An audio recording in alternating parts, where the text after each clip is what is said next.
C'est au premier étage, dans les locaux de l'assurance maladie, que les assurés s'orientent lorsqu'ils sont en difficulté. Un service isolé, pas forcément caché, mais implanté discrètement au sein de la CPAM.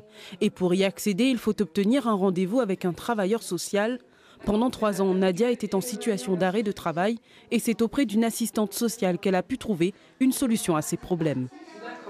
Parce qu'à une période de ma vie, je me suis sentie vraiment seule face à beaucoup de problèmes. Je n'étais pas du tout sûre de pouvoir reprendre et côté financier, donc c'était pas génial.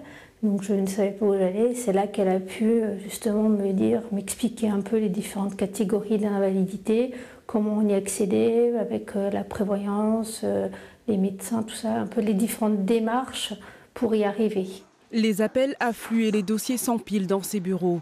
Le secrétariat est le premier filtre. Ici, le numéro de sécurité sociale permet d'établir l'identité de l'assuré. Vous avez le numéro de sécurité sociale de l'assuré, s'il vous plaît ?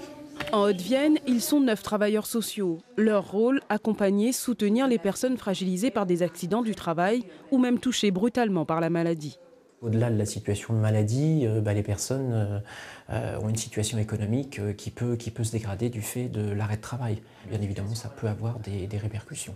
On peut prendre contact avec les services avec lesquels ils ont un souci pour régler leur situation et on peut faire les démarches. Alors avec eux, pas à leur place. J'essaie d'instaurer une relation de confiance et un espace d'écoute libre et sans jugement. Et voilà, juste la phrase des fois « comment vous allez ?» ça permet de libérer la parole pour ces gens qui finalement s'expriment très peu. C'est au 36 46, le numéro direct de l'assurance maladie, que l'assuré fait part de sa situation et demande une intervention du service social. Dès lors que sa période d'arrêt excède 90 jours, son dossier est pris en charge et un premier entretien est programmé.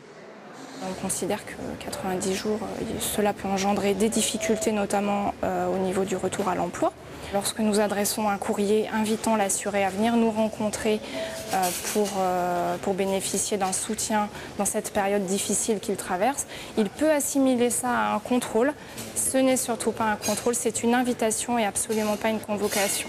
Le service social s'adresse aux assurés du régime général salarié et anciens salariés du secteur privé. En Limousin, Poitou-Charentes, il existe 7 services sociaux, tous affiliés à la Caisse d'assurance retraite et de la santé au travail.